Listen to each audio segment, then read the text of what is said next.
You guys just don't understand the art of the deal. What's going on, guys? It's Rookie with Technical Solutions, and that is what everyone keeps on saying based off of this continuous back and forth. Literally, I mean, you can't make it up. At one moment, again, this was a few hours ago. I think it was 20 hours ago. Iran rejects participating in a second round of peace talks with the United States. For those that do not understand, a week to a week and a half ago, the U.S. was supposed to meet with Iran, or they did, and they were supposed to negotiate peace talks. It didn't go well in Pakistan. Both countries pretty much left Pakistan without a deal, and markets sold off in a negative way. This was the sentiment yesterday, of course, when futures opened during the extended hours. Market gap down about 1%, nothing too crazy. Today says, again, same news outlet just a few minutes ago, Iranian delegation is preparing to travel to Islamabad, Pakistan tomorrow for talks with the U.S. And this is why now the sentiment is a little bit more bullish, or at least it was a little bit more bullish when markets began to recover, literally went break even as soon as markets opened, based off of the idea that, well, if you really do think about it, again, you have to give credit where it's due.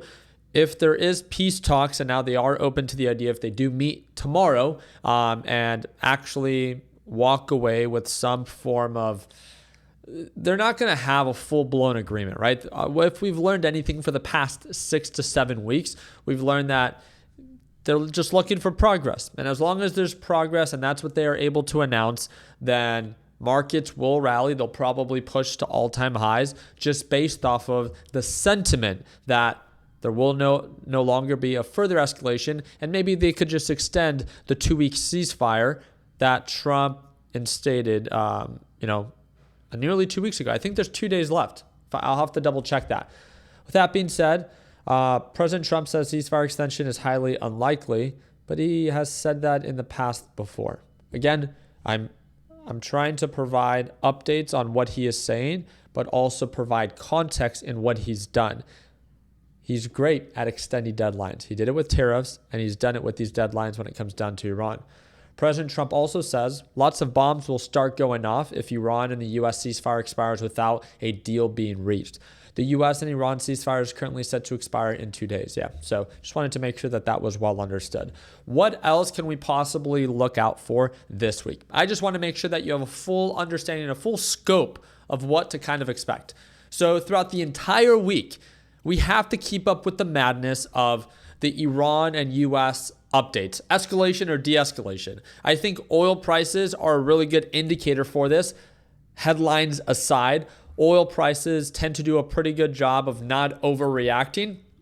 Even when markets did aggressively sell off and when markets did aggressively push to new highs, oil didn't really sell off that aggressively. Oil did pull back quickly, but it's kind of held its support right around 35 for UCO, which is an ETF when it comes down to crude oil. It's now recovered, but now it's showing slight signs of a resistance. I think it's really waiting for what happens in Pakistan. So oil is a great indicator. And then also there's a bunch of different sites that allow you to track the traffic, sounds really weird, through the Strait of Hormuz. So if it is closed, then obviously that's great for oil prices to continue to rocket and maybe provide some uncertainty to the overall market, which is why we might see markets drop lower than continue to go higher. If we see a lot of traffic being able to being shown through the Strait of Hormuz, then the Strait of Hormuz is open, oil prices are likely to drop, and markets are likely to push. Headlines aside, but then again, you have to take into consideration that Trump can send out a tweet that injects hope into the market for no reason, and then markets just push up higher. I want to remind you that markets have gone from lows for QQQ of 554 to highs of 650 in about 17 days. I think it was a total of like 2 weeks when it comes down to trading weeks, right? So one of the biggest rallies that we've experienced since 2009. Is the market overbought? I think it is, but overbought doesn't mean that it can't continue to rally. There are things to look out for this week. There are a retail sales report. Those are economic reports that are going to be released this week. Please make sure that you're aware of it. If you're part of my LPP team, don't worry about it. I'll post about it in our group chat of what to expect. The second thing I think is super important is companies reporting earnings. Tesla is reporting earnings this week. It's one of the first Mag 7 companies that is going to be reporting earnings, and the expectation is not very high. Tesla hasn't had a very, what do you want to call it? Impressive year. Really, it hasn't had an impressive nearly 3 years. Tesla as a car company has not grown revenue-wise. So it's going to be very interesting to see if they could still sell the dream of the robo-taxi and the Optimus robot. I'm not saying that they won't and that Tesla can't continue to push higher, because if any company can trade at an overvalued price, it's Tesla, because they have Elon Musk, one of the greatest minds of our generation. I love Elon. I love my Teslas. I have two. Just because I love my Teslas, or I really do appreciate Elon and his mind, doesn't mean that I can't call out overvalue when I see overvalue, right? You can see since 2023, Tesla's revenue hasn't increased. Their margins have gotten even worse. Their expectations have been lowered. That's terrible for a company that's trading at 400 times their earnings, 386 times.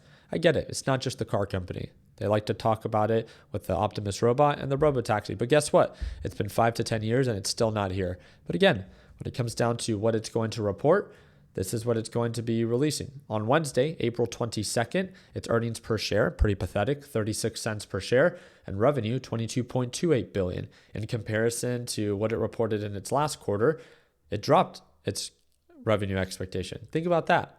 They lowered expectation for this car company that is increasing in price. It's so funny to me how Wall Street is so loose with some companies, but so critical with others, right? Wall Street does love Tesla, but this is something to just keep a very close eye on. Is fundamentally speaking, as of right now, Tesla is trading at a premium. I just want you to be aware, not that it can't rise higher, because again, if Elon sells the dream very well during this earning report and earnings call, who's to say that Tesla can't push up back to previous all-time highs, right? But it really needs to, hit it out of the park. When it comes down to its declining net income, its stagnant revenue, and its expensive and premium PE ratio, I just think it's important more now than ever before to just keep a very close eye on Tesla. I wouldn't care to short it, but I definitely would not care to go long on it at these levels. Again, earnings this week, paying attention to Iran news, retail sales report, and paying attention to traffic through the Strait of Hormuz to actually be aware of what's going in and what's going out. I know it's a lot to talk about, but and a lot to keep track of.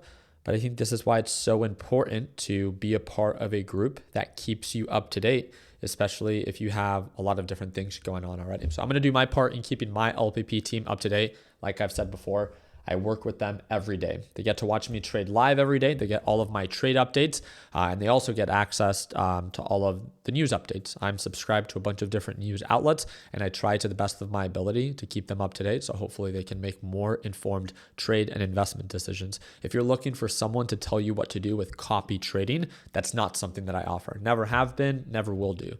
Okay? But if you're someone that's trying to learn how to understand the trade or investment opportunities that you're choosing to take, we focus on criteria, risk to reward ratios, and making sure that every trade that you take, there's intention behind it. And again, if you're trying to be a more calculated trader, I hope that we can be the start of your trading journey. So again, second link down below. And don't forget the software that I used on this video when it comes down to analyzing companies is called Investing Pro. They have a big sale going on, and that's the first link in the description down below if you want to check it out. I appreciate you guys' time. Like always, let's make sure that we end the year on a green note. Take care, team, and happy Monday.